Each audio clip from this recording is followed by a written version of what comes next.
Hello.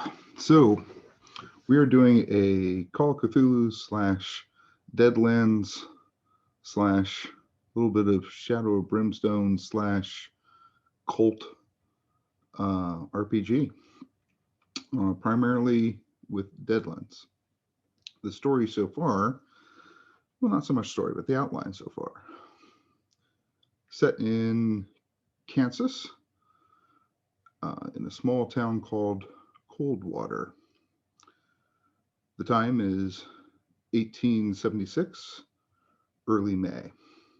Now, for those who are not familiar with Deadlands, it's an alternative world, alternative timeline, where the war between the North and the South has continued onward. One of the reasons why is because a great calamity has occurred on the West Coast, gigantic earthquake and such. And one of the upshots of that is a material called ghost rock has cropped up. Ghost rock being a material of more or less wondrous powers, mostly, at least initially, used as sort of a new form of coal. Burns much, much longer and hotter than coal does, which kind of created a whole new rush to the west, and indeed in areas where the material wasn't found, even not on the West Coast, some of this strange new material has shown up in old mines and in new mines, etc., etc. Anyway, so our players, who you'll meet in a subsequent little video here, slowly got together over basically playing some cards at a saloon, and became friends. Maybe not the best of friends. We'll let the characters tell you about that. So let me pull up my character listings here.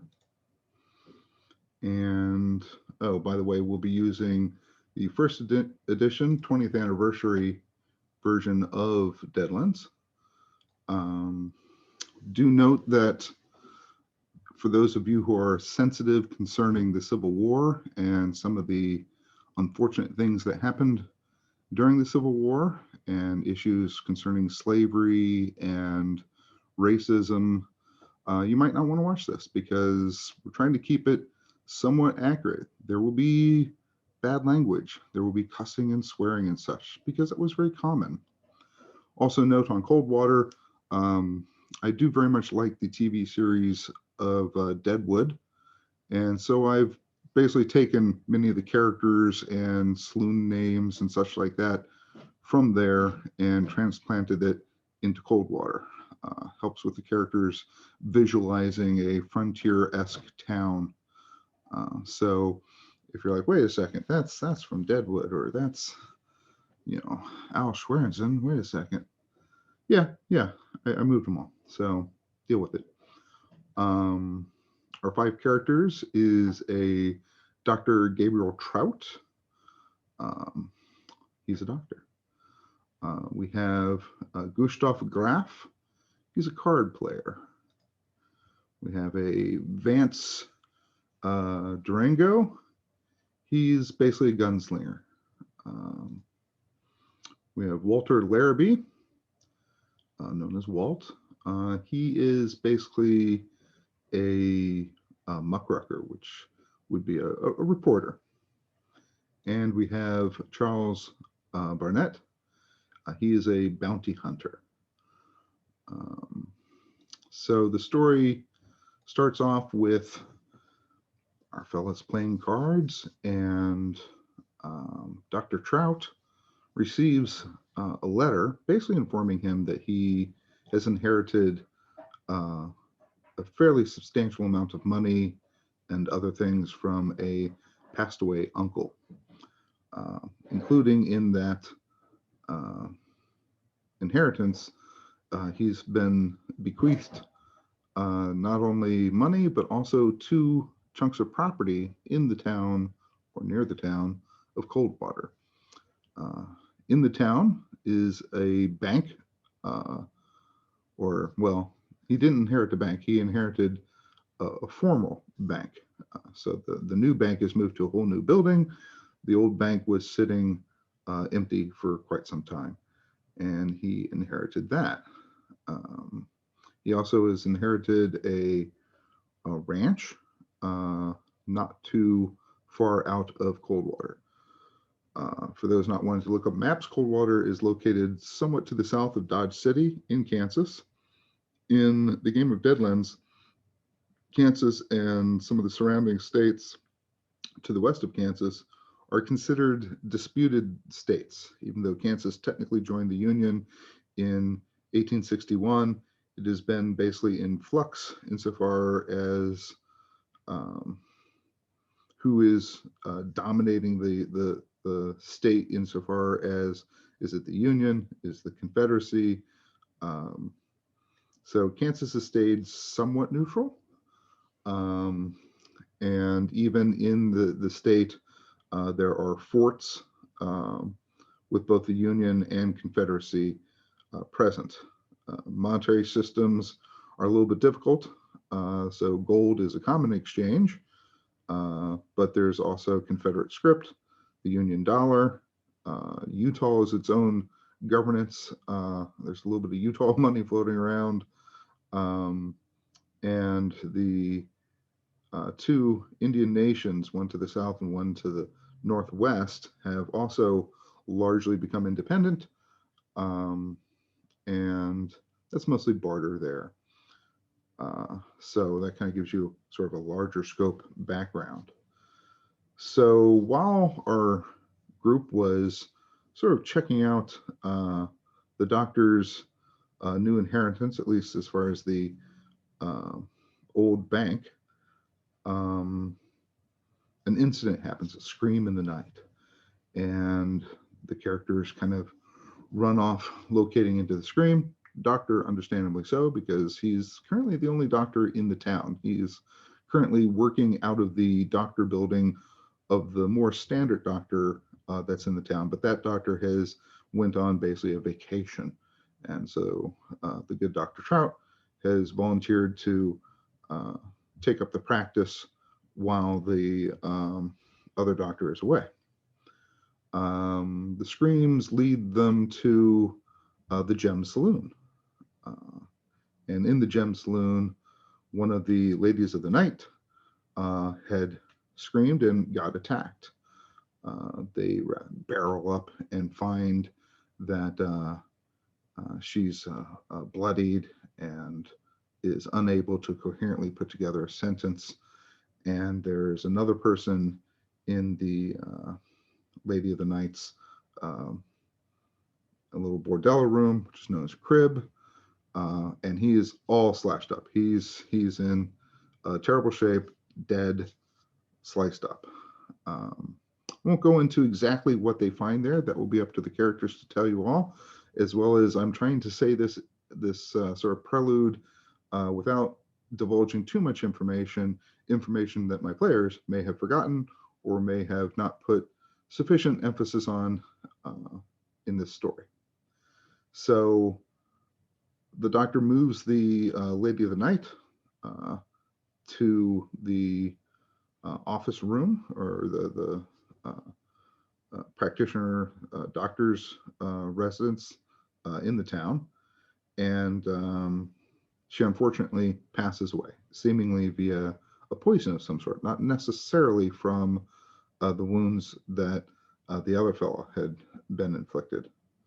The other fellow was sliced up with a very, very sharp knife, like a butcher knife of some sort. While part of the party went that way, the rest of the party went out and tried to scout around, perhaps hoping to find this no good doer escaping.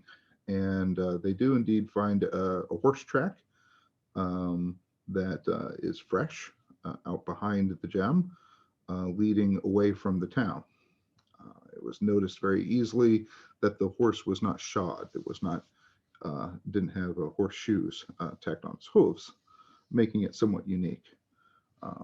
They have a brief encounter with Mr. Stone, who is the Boot Hill caretaker, not to be confused with the Undertaker. But Mr. Stone is the caretaker of Boot Hill, which is the cemetery, and get a strange inkling that the good Mr. Stone seems to think, at least, that Mr. Stone can communicate somehow with the dead, and gives a couple ominous projections of the future. So while Christopher, the bounty hunter, who's more or less the tracker of the group, sets in mind where the tracks are that he found, they get back together with the rest of the party at the doctor's office. The doctor examines the body and finds some small, fine needles in the hooker's mouth. And upon further examination, now mind you, back then autopsies were not particularly common.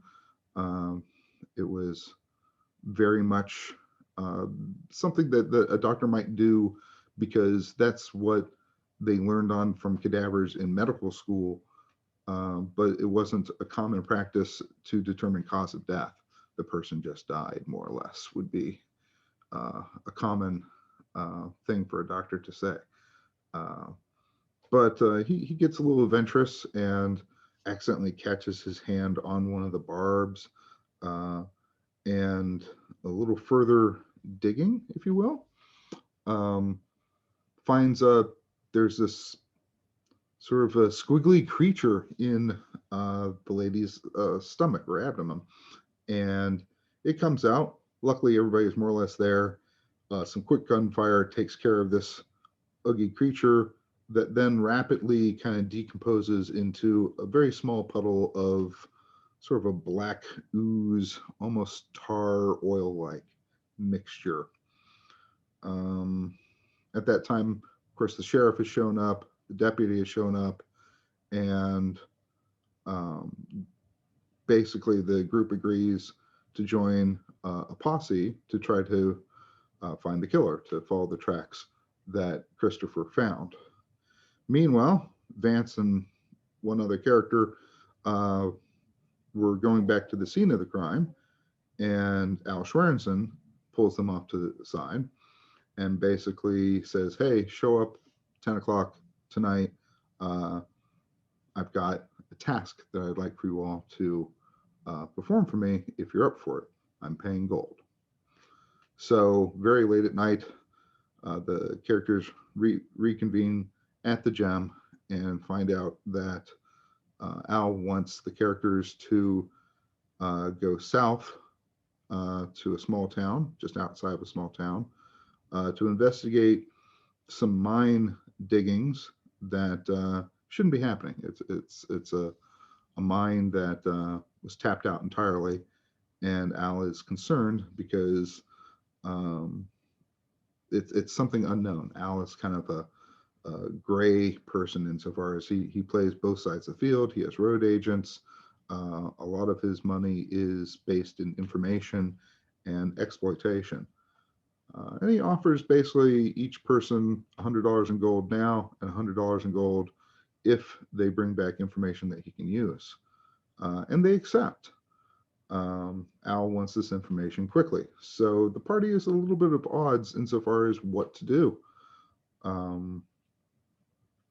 So they kind of hope that by tracking this hoofed thing, that somehow it will at least lead them into the general direction of where Al wants them to go.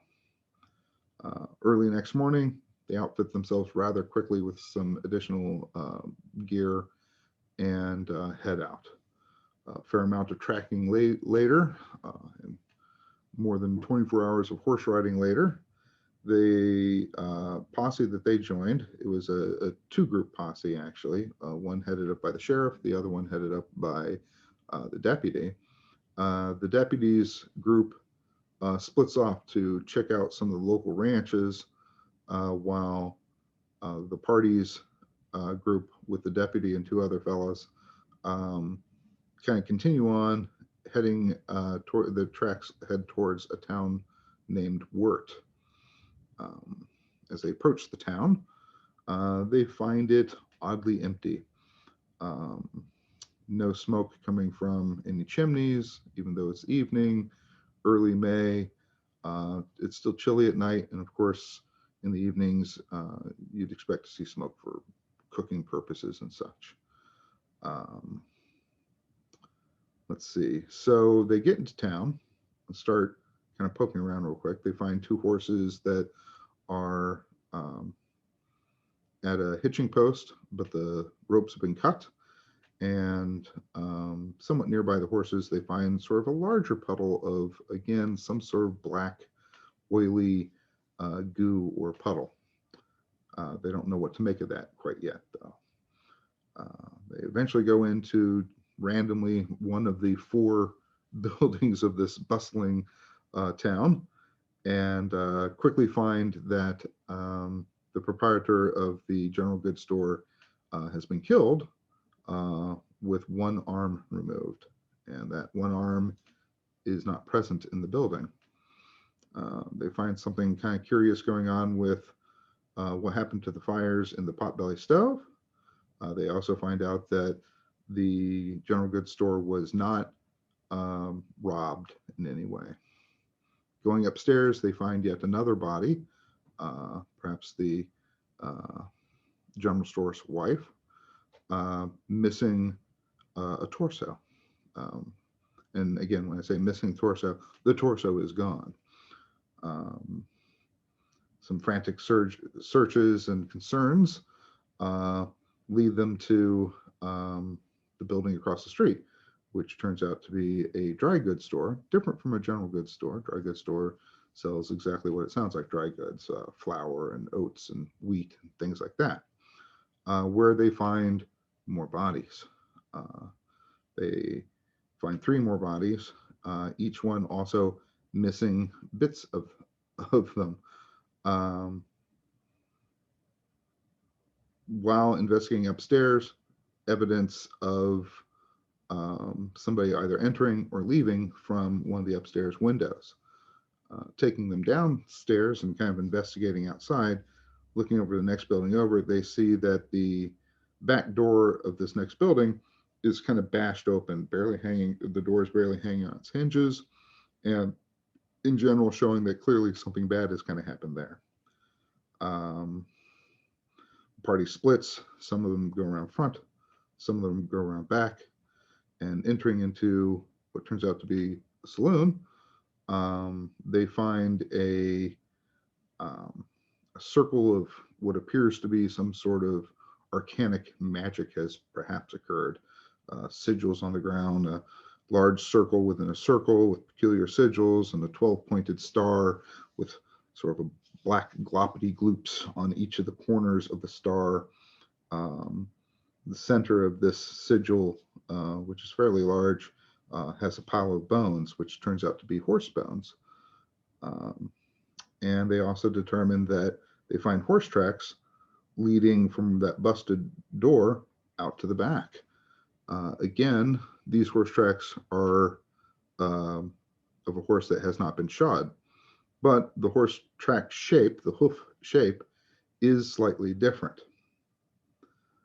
So the muckraker, Walter, decides to start writing up, in effect, a story, what happened here at Wirt, and kind of goes through his notes, and he's drawing this strange thing on the ground in his notepad. The rest of the party splits over to go check at the next building over, across the road again. Turns out to be just a simple post office. And after a little bit of investigation, it turns out that the post office was not molested. It was locked. The part of the party decides it is a good opportunity. They leave a little bit of money, but they grab a couple of lanterns and such from the general goods store, and in general reconvene back at the saloon. They're waiting for the other posse to catch up with them. And they do follow the tracks of this new horse track. Not too far out of town, but it does look like that the tracks are potentially heading more or less to where Al wanted them to go in the first place, which is fortunate for them. When the party kind of comes back into the saloon, they find Walter, who has partially drawn the sigils into his notepad. He hasn't gotten very far, and he's just staring at the sigils, a little bit of drool out of his mouth. Pencil is kind of tapered off the paper, and that's where I left them. Now, this game is being played out very slowly, I'll admit to that. I'm enjoying the pace of it, a lot of sort of tension and such. I glossed over deliberately in this a lot of things. The characters might want to add in more things, but I didn't want to add in anything that the characters didn't want to add. So that's it for this recording, and we'll do a player catch up on the next recording.